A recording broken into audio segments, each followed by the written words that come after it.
Hi, I'm Tim Cynova, and welcome to this Budget Backgrounder, a look behind the scenes, if you will, about budgeting. Not so much a how to, but what's going on? What's at play? How do you approach it? What kind of questions do people have during this process? During my career, I've had a number of positions where I've been involved in budgeting, from executive level, executive director, where I was leading the process, to other roles where I was involved in the process, but not necessarily the holder of the process. And I've also had an opportunity to consult with other organizations in this FinPops intersection, finance, people or HR, and operations, and had an opportunity to hear questions about the different ways that people think about budgeting, what they are wondering about budgeting, curious about budgeting, and also see a lot of different ways that you can approach it and what works maybe better in some instances and what doesn't so much. One of the things I hear and one of the things I reflect is like most people want to feel like they have access to the information they need when they need it to make the best decisions they're able to do their work. And this includes the context in which they do that work. People typically aren't making quote unquote bad decisions out of spite. They're making the best decisions they're able with the information, the context, and understanding available to them at the time. I divide this video into a couple of different sections. First is what's the plan? Second, we'll take a quick look at types of budgeting processes. Third, the players, who's involved in budgeting processes. Fourth, maybe process phases. What does an actual process look like when you break it down into smaller parts? And what does this whole thing look like? The trade-offs that we have to make, how we're kind of predicting the future in the budgeting process, and then tools that allow us to track and adjust based off of the realities that happen after we create this thing, this point in time with the budget. I share some frequently asked questions that I've received, and then we'll look at some of the what ifs and how might we from the budgeting process. The budget is often a mystery to all but the people who are actively involved in creating and managing it. In many organizations, most of the staff have no intersection with the budget. They hear about the budget, but few even see the budget. What does it physically look like? Let alone have an opportunity to understand what goes into it. And this is what the video is about. It's less the how to budget. It's not a comprehensive how do you actually budget. This is an overview meant to increase transparency and understanding in the process. A process that explains how you might think about and use money, and variables that differ depending on an organization, its sector, its life cycle, its resources, things like an organization's relationship to risk. Do they have investments? Do they have buildings? Do they have an endowment or cash reserve? Do they run deficits year in, year out? Do they invest capital or money in new programs and initiatives, or do they not? How do they think about deficits even if they do run deficits? Are they structural where they just happen year and year and year in and year out? Or are they cyclical where maybe they happen for a couple of years, but they're meant to invest in new programs or new services that will then throw off revenue? Simply put, a budget is the organization's plan for the year as expressed in numbers. The plan comes first. What are we going to do? And it can be clarified during the budgeting process, but ultimately the numbers are based on the plan. We often in organizations hear a lot about the budget and what the budget allows us to do during the year. And I think that's flipping this in an unhelpful way, where it's putting the pressure on this thing called the budget and not we actually created a plan and the budget allows us to see in numbers what's possible and what's not based off of the plan.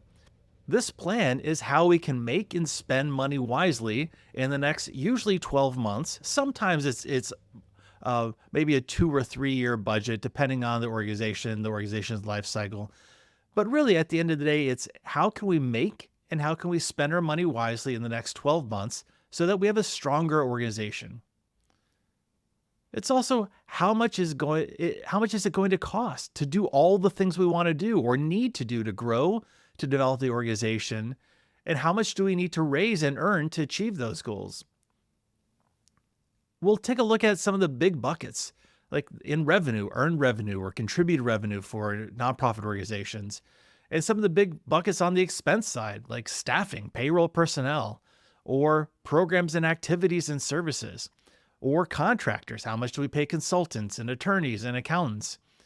And then those smaller buckets, maybe depending on the organization, are marketing and insurance that you need for your organization, and travel and utilities, including internet and other things to, if you have a physical plant of an organization, to maintain that kind of underneath the hood. Here are 6 commonly used budgeting processes. And I'll include the last one is a combo approach, a combination approach. But you might hear things like zero-based budgeting. This is where everything gets zeroed out in the process and you start from zero and you have to justify for the next period what your expenses are going to be, what your revenue is going to be. Then there's top down. Sometimes, especially in organizations, this might be an executive director or a CEO just writing on the back of the envelope, here's what I think it's going to be, puts it into the budget template, puts it in the Excel sheet, and more or less it's a top down. This is from the CEO. This is what it's going to be. Versus maybe a bottom up where different departments create their own budgets and then you roll them into a larger budget. Sometimes you'll see the bottom up. What does every department want for the next year? And then you'll see some top down where the next phase, the CEO say, all right, or the CEO or leadership team will take a look and say like, we can't do that. We can do this. And then you have this incremental approach maybe where some parts of the organization might have a lot of history and a lot of data that maybe an established program, established service. So you're like, all right, year in, year out, this typically grows about 3%. And so you add an incremental approach versus this is a brand new initiative. We have really no idea what's going to happen. So we need to take a different approach. And this is where you see a combination of approaches between maybe zero-based, top down, bottom up, incremental, or rolling, which in some cases when there might be transitions or a lot of uncertainty, you might only be able to budget 3 months out. And so you just try to get through that period. And so you're on a rolling basis creating a budget. There are some instances where you might have that just because of timing. We can't get the board to meet during a certain period, or there's people on leave, or things like a pandemic throws off the typical cycle. And so you just need to keep things going for a shorter period of time. And so you might use something like a rolling based budgeting process. This slide highlights some of the players in the budgeting process, those who have direct involvement and work related to creating the budget, not so much the broader organization or broader community that might have data that's used for it, but these are the roles and people who you might see most actively involved in a typical budgeting process. The red circle I highlight as the finance lead or the chief finance officer, the CFO. In smaller organizations, this might be the CEO. It might be called the director of finance, but more or less there is someone whose role is to lead the process, to update the files, to sketch it out, have the timelines, make sure they're getting the right information from people, creating the various versions, being available to answer questions about any of the numbers that people have. And so this role I highlighted in red, it could also be the CEO, as I mentioned, but it's a role that is the fulcrum point for a budgeting process. And you'll see they're getting information from the finance staff if they have them. Can you get the most recent numbers for our expenses over the past 12 months? Or can I get the most recent payroll numbers? And so there might be other people on the team, depending on the size, that are feeding them information. This is a sketch for largely a nonprofit organization. So you have them working directly with the board treasurer, who serves as an important point person role for the conversations with a board of directors when they're going through the budgeting process. Typically, you'll see that the board treasurer is the one who is leading the process from the board side and communicating back and forth with the board of directors. Although when you get to those final meetings where the board is reviewing in depth, you'll often find that the lead finance person and the CEO or executive director are answering a lot of questions related to the budget that the board treasurer might just not have the nitty-gritty knowledge of. Then the leadership team, which might also be just directors of departments, are often involved when you're creating budgets, especially bottom-up budgets where they're each individually creating it for a different department. But also when it comes to staffing, when it comes to marketing, travel, we need to figure out what the organization is doing at that maybe more granular level. And so these are the different roles that are at play. This breaks down into more granular detail, phases of the process, what actually happens behind the scenes in order to create a budget for a coming fiscal year. This is based off of a September 1 start fiscal year. So sometimes call it like an academic or school year fiscal year, where it goes from September 1 to August 30th 1st. And you have maybe 4 or 5 months in advance really gearing up and creating this process. Some organizations, this might take 9 months. Some can do it in 1. It really depends on the organization, its complexity. And oftentimes, if you're looking at summer months, just the ability to schedule meetings and get the right people in the right rooms in order to create this budget. I've sketched it out over 4 months here, starting in May, ending in August, with the fiscal year starting in September. And some of the items on this list include just starting with updating the budget template and creating new files for the coming fiscal year, taking what we had last year, creating a copy, clearing out all the numbers, maybe adding some new programs or different formats that we might be using, just like practically getting the collateral that you need in place in order to start putting numbers into it. It often also includes, if it's not a top-down budget, inviting team members to create their first pass at plans. What are you going to do during the year? Sometimes it gives them a template to say, fill in the numbers. Other times it might include filling in a template like that, but also have a conversation. So when you put $35,000 for marketing, what's actually included in there? How are you spending that? It's not just one bucket number, because what will happen behind the scenes is often you'll take all of those numbers together. The finance lead will take all of those things together and pull them up into one marketing number. And you'll have something like $250,000 or $2.5 million, depending on the organization, in marketing expenses. And you'll want to know a little bit more granular detail of what are those things, because usually what happens with a V1, with a version 1, is, as you see in June here, a wish list budget. This is all of our hopes and dreams in one budget. And what often happens is you put this all together, and at the bottom you have a giant deficit. And so then you need to start doing something with that. You often can't just go straight from this wish list, hopes and dreams version 1 budget straight into the board conversations. So what you'll start to do is look to update comparator information. In June, you'll have Q2. So the second quarter of the year, you'll have some actuals that you can say, how much do we spend in previous years as compared to what we think we might spend next year. And then so you do another revolution on this budget. You get draft 1 done and they share it. You get back comments on that. Then you do draft 2. And then you go into July, so the third month here, and talking with the board's executive committee. You'll likely send this to the board treasurer first to get them up to speed, get questions for them. You start to put in year-end rolling. Where do we actually think this is going to land for the year? Where do we think we're going to land marketing dollars? And so you have that so you can see year-over-year comparators for the coming year. And then you start to have the conversations at the board level.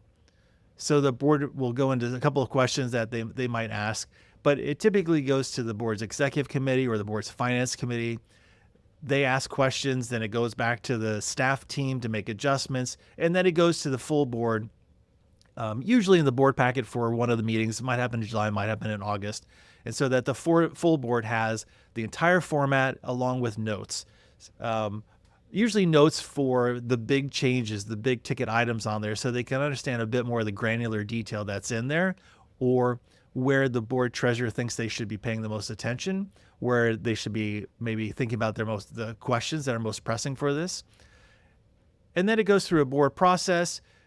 Sometimes the board will go through a budget process, and they'll pass the budget, and that'll be it, and you'll go on. Sometimes they'll pass it provisionally, where they'll say, okay, so most of this budget is fine, but we want you to go back and take another look at this or that. Maybe you need to carve out 5% from this department, or you need to carve out $15,000 from this thing. And so we want to see another pass on this. And then it goes to either, if you can do that, we pass this budget with that in mind, or we go to, maybe they have an email vote where they're saying, okay, so we've done this, we're taking another look, or in some organizations, you might schedule a quick meeting just to touch base about that before they sign off. And then you can say, this is the final budget. And then we can create versions for external stakeholders that might be grantors that need budgets for grant proposals or grant reports. And then at the end of August, organizations might do an annual budget presentation, might take something like this presentation and come together as an organization. Maybe you watch this video in advance, and then in real time, you have an opportunity to hear from the team that pulled together the budget to say, what does this mean for our organization? And then you open it up to the staff to ask questions about what they have, questions that they have about the budget and about the process. And then on September, you celebrate the start of a new fiscal year.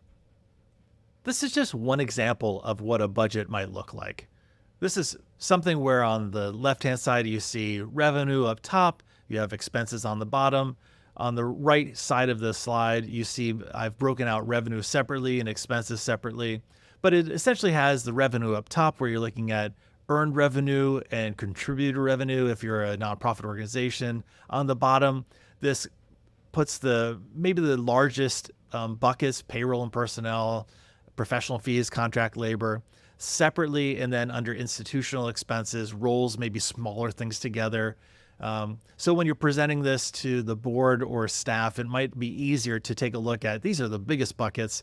And even if on a percentage basis, maybe some of the smaller numbers are big percentages, the absolute number is maybe a much smaller number. So you might see a massive comparator year over year percent increase, but it might be $3,000 versus a smaller percent increase that might be $300,000, depending on the size of the number. Often you'll see previous year's budgets, previous year's actuals, and then, which I show in blue, and then in green, the next year's budget and the year-over-year comparator percentage. This allows people to take a look at different passes. So you have it in context with how much we spent in years past. You also get to see, some people might look down at the percentages first to see, okay, so are there any big percentages, and is there a story there that we need to unpack a little bit more? Or some people might go straight to like the payroll personnel line that in many organizations is likely the largest expense that they have. And so wanting to dig into that a little bit more. A budget is a series of trade-offs. It's a plan where you have trade-offs. You can't likely do everything all at the same time. This is a Mick Stevens comic that says, naturally, there are trade-offs for its exceptional fuel economy. And this is kind of what a budget is like. You can't do everything. You need to balance. If we invest too heavily in one area, it might threaten another area that also needs investment. Or we need to prioritize this thing now, and then we need to schedule it out later for something else. And it's often an exercise in holding multiple competing priorities at the same time and still figuring out what to do with them. This is a Venn diagram that I think really starts to unpack some of those challenges when you're looking at competing ideas. The good, fast, cheap Venn diagram, where you can't have all of those at the same time. That is not possible. You can have good and fast, but that'll be expensive and good. You can have good and cheap, but that is slow and good. So that's going to take longer. You can have fast and cheap, but that's low quality. And there are times when all of these different combinations are helpful. You might want to have something that's fast and cheap just to get it spun up quickly and know you need to come back and iterate on it if that's something you want to do. You might be doing something that's really detailed and you're like, it's going to take a long time and we need to build that into the budget because we know it's going to take a long time because it's going to be slow and good. Or we need to get this thing right and it's going to be expensive, but it's going to be good. Sometimes we need to do this thing by bringing in outside consultants or outside partners to get this thing done. And you might do that if you don't have the subject matter expertise in a certain area. If you're building a software product, but you don't have any software developers on staff, you might need to bring in external software developers that are typically not an inexpensive expense. So these are different ways that trade-offs show up and ways that you might be able to say, is this something that we're trying to do good and cheap or fast and cheap or good and fast? And how do we know that we have the resources, we have the plan in place that's going to support this kind of development? Budgeting is an exercise in predicting the future. I have an old colleague who used to call it moving forward in ambiguity. You have a point in time. We are making a budget 4 months before the year even starts that we're making a budget for, let alone what will happen at the end of those 12 months. Or if you're making a multi-year budget, the end of those three years or 5 years. And there's all of these different things in play that you have to adjust for. Things like a global pandemic. Did anyone have that in their budgeting process? Did anyone model that out? We're like, okay, so all the things that might happen, there's a global pandemic that's going to shut down the world. Uncertainty around election results. In various ways, election results influence what organizations can do, resources that they have available to them. These are things that might be entirely out of an organization's control. Also, on the more positive side, maybe a celebrity who shares something about your organization on the socials, something that you're doing and it gets picked up by a celebrity, and all of a sudden you have an influx of people because someone with 100 million followers on Instagram shared about your organization. Or an unexpected large donation. On a random Friday, somebody calls and says, I'd like to give your organization $1 million or $10 million. And that's not built into the budget. And so like those are things that you're trying to weigh as you're building budgets. Weather-related events. You have your biggest event. It's an outdoor event. And that weekend, it rains the entire time, which lowers attendance, which lowers revenue from that event. Team transitions. People come and people go. Some of them you know, some of them you don't know. Some of these transitions you can expect. Some of these are unexpected. And so all of this stuff comes into play as you're trying to create a budget, trying to predict the future, and do it in a way that is accurate. People talk about creating a conservative budget or an aggressive budget. Trying to create an accurate budget, I've found, is more helpful because some things will come out better than you expect. Some things will come out worse. And if you try to create an accurate budget, I find most of those things shuffle out in the wash, if you will. Once you have a budget for the year or the period, how do you know if you're on track and how do you know if you need to adjust? As we just said, it's predicting the future. We didn't know what the year was going to be exactly a year after we created this budget. So you can build in different ways to track and different ways to adjust based off of the realities that happen during the course of the year. I've been a part of organizations where we go through a really thorough budgeting process. It takes several months. The board passes the budget. The fiscal year starts. And the next day of the fiscal year, a grant that we had expected to receive, that was a significant grant, doesn't come in. And so on day 2 of the fiscal year, all of a sudden you have to start adjusting. And so part of the thing that happens is, how do we know that this is going to happen? How do we know we might need to adjust? How do we know if we're on track? Different organizations have different processes. So I've highlighted some of the things that are available. On a daily basis, some organizations have people who go in and check the bank balances. They find like the bank balances are the most helpful thing to have just a quick pulse on how are we doing. They might also have automated reports that come from their accounting system. So it's like, I just want to know of the top three revenue driving items and three biggest expenses, how we're doing against what we thought. Then you can roll this up into monthly reports. Some of these are cash flow. How are we doing with our cash that we expected to have on hand versus what we expected to be spending, spending and receiving, profit and loss of P&L by department. So people who run the departments have a pulse on where they are versus where they thought they would be. More overarching finance reports that talk about the organization more in general. Then on a quarterly basis, you might be seeing that you're reforecasting.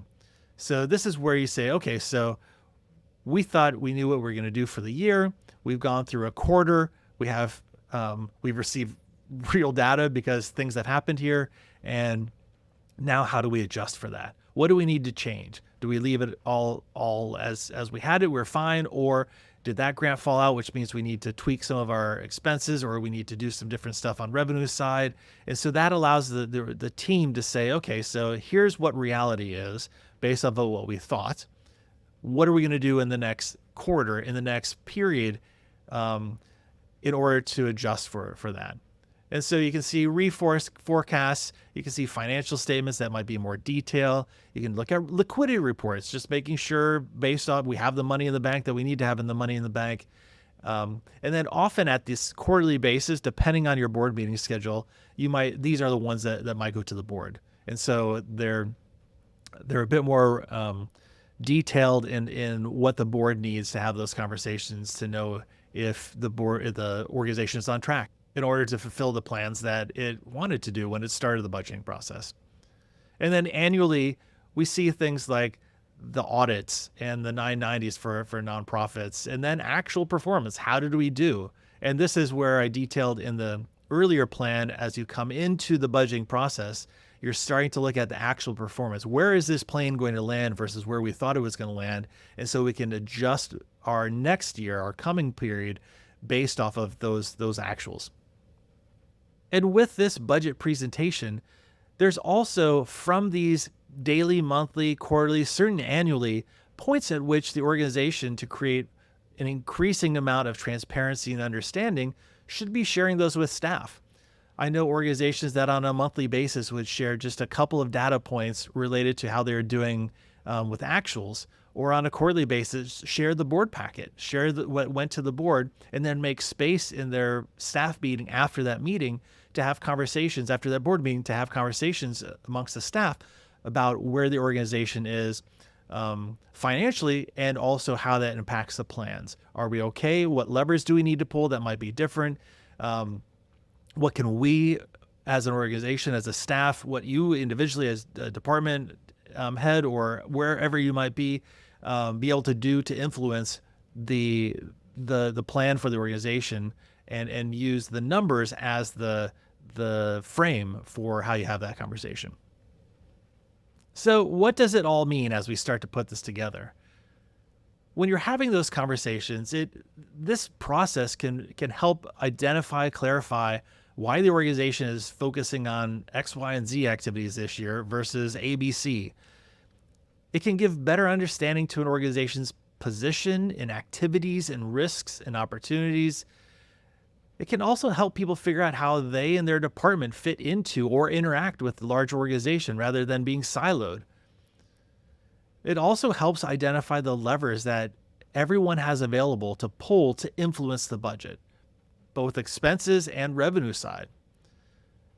And what else do we need to put in place to better assist the team in achieving its work?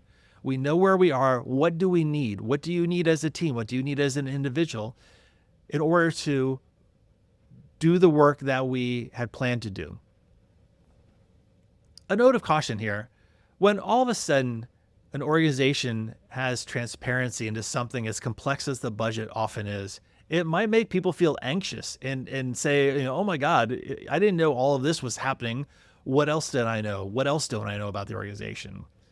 This often occurs when organizations haven't been sharing the budgeting process, talking about what's happening. And so it's kind of a flood of information that people are processing, trying to figure out, like, all right, what does this mean? How do I simply read these reports? How do I make sense of it? How do we hold that uncertainty and still make plans, still do activities? It's balancing a lot of uncertainty and risk and moving pieces, holding those multiple competing ideas at the same time.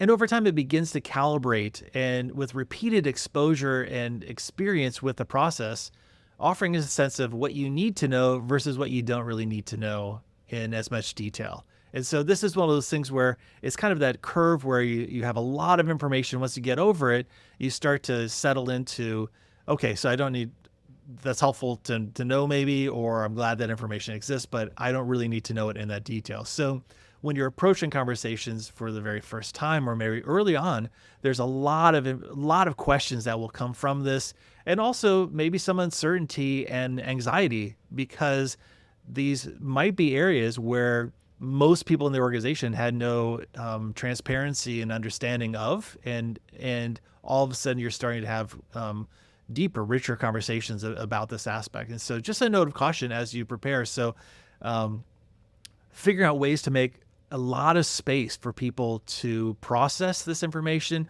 ways for people to ask questions that aren't in front of the entire staff. So doing things like having a Google form that accepts anonymous questions in advance of the staff meeting, because some people might have really great questions but not feel comfortable raising their hand in front of their boss, the people who made the budget, people who have more um, uh, transparency, who have had more transparency and understanding in this process, but they have really important questions that need to be asked and also discussed. And so figuring out how you calibrate those early in the process will be important to helping the organization grow together in its understanding of something like the budget and the plans related to the budget.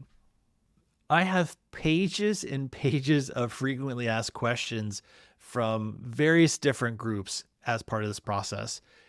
On this slide, I include four main groups: the board of directors, the staff, directors, which might be like program directors, team leads, and then community, people who you serve, people who buy your products, people who you intersect with outside of those, kind of staff and board groups. So there are countless questions that come up depending on the organization, depending on what the plan is, depending on what numbers are. And so these are a couple of different questions that I highlighted. I just pulled from the list some of the ones that I receive frequently. From the board, what makes you so sure your projections are correct? That's a often that's a frequent question that boards ask. Or can you create budgets for various scenarios? Or can you cut X%? Or why dollar amount? Staff might be asking, why are we spending so much on X instead of on staff raises? As you have transparency into the entire budget, you start to see how much the organization is spending on various things. And so the question that often is asked is, why are we spending it here versus there? What are some of the staff changes that are represented in this budget? Are we going to add the new director of marketing that we say we need? Or do we need to wait another year? What's happening on the staffing level? And a question like, what do you need us to do after you have this big budget presentation and go into it in depth? Staff often ask, all right, so what do you need us to do? How does this impact our daily work? How does it impact the work that we do in general? Some things that directors or team leads might ask is, what are we going to do if something unexpected occurs? This often happens during the budgeting process where we're like, okay, so this is what we think, but what if that doesn't happen? What are our plans? How do we adjust? How are we planning to address any budget shortfalls? Are we going to cut the program? Are we going to keep doing it? Are we going to do it for a certain period of time and see if it turns around? Or it's the classic, are we in a dip and we can power through? Or are we in a trough and like we're just spending good money after something that's not going to turn around? And then community questions. You'll hear these throughout the year. Often they might coalesce around when you share your annual audit or a 990 or your annual report if you do those things. And people ask, why is your overhead so high compared to what you spend on programs and activities? Or what are your primary sources of revenue? What are you doing to find new ones and to diversify? These are some questions that we think about community, where if you're a nonprofit organization, you'll likely hear some of these from funders, from foundations, from corporations, from government entities like the National Endowment for the Arts, if you're in the arts in a nonprofit space. There's countless questions. These are just some of the ones that I wanted to highlight to demonstrate a bit of the different flavor, if you will, that comes from different groups. Although certainly any group here could pull from these different questions and sometimes have different takes on these questions. And again, an important thing to do is create space so that these questions can come up, and maybe even more importantly, answer them as they come up. There are some really challenging questions that people can ask, or there are some questions that have really challenging answers. Why are we doing this versus that? Why are we cutting this? Why are we adding that? And making space to be honest with, like, here are the things we're holding, and here's what we're trying to do. It's important for everyone in the organization to be able to understand these things and to have leadership who are involved in creating the budget and creating the plans, or deciding, being the ultimate maybe deciders on these, to offer their feedback on the questions that these communities, broadly speaking, have. What if and how might we? There's a really great framework called the pre-mortem that I like to use with teams and organizations to help answer those questions, to tease out those questions, in particular the ones with budgeting where like, what if that giant grant doesn't come in? What if no one buys our product? What if key members on the staff leave? Things that like are how this great plan that we have, our great hopes and dreams will end in, ashes and tears. The pre-mortem breaks these things down into two parts. The first is to brainstorm all the curveballs that will come at you during the year that will take your plans and your plans as articulated in the budget off track. The second is to explore the antidotes, what you will do if and when those things happen. And it's a relatively simple example to do as an organization, as a leadership team, as a department, where you think through in the first step all the things that could hinder your ability to achieve the work that you're doing. Things like people will leave, there will be a data breach, there will be a project schedule that will slide because an external developer, external stakeholder isn't delivering on time. All just think through all the things. Aliens come down from above and delay our process. A global pandemic happens. And then you kind of take, all right, what are the most likely things to happen? Aliens, coming from outer space, maybe not so much. Global pandemic, slightly higher probability than maybe people considered it 10 years ago. Key members of staff leaving. An external contractor delaying work. All right, so like what are the most likely ones? And then, so you take those maybe 3 to 5 most likely to occur. And as a team, you think through, what are we going to do if we're thrown that curveball? What is going to be the antidote? So if that product is delivered late, which is going to slide our ability to market it and sell it, what are we going to do? And research behind this pre-mortem shows that teams are more likely to be successful in counteracting those curveballs that get thrown if they take time in advance to think through what they might do, rather than saying like, oh my gosh, we expected this, but we didn't take a moment to maybe plan. Teams that have done that have something that they can rely on. Even if they don't go back to that plan that they create, they have a process for like, okay, so we thought through those things. We've had some ideas that we might want to do. What might be, now that we have specifics that are the actual specifics, what might we do now? And with that, thanks so much for being here for the budget backgrounder. I hope this has created a little bit more transparency and understanding into what goes on behind the scenes of a budgeting process, and gives you a better idea of this important piece in organizational design and organization's activities in order to make it a better, more understanding process that allows you to have information that is useful to you in the role that you are doing and the work that you as an organization are trying to achieve. You can find us more at workshouldssuck.co. Until next time, thanks so much.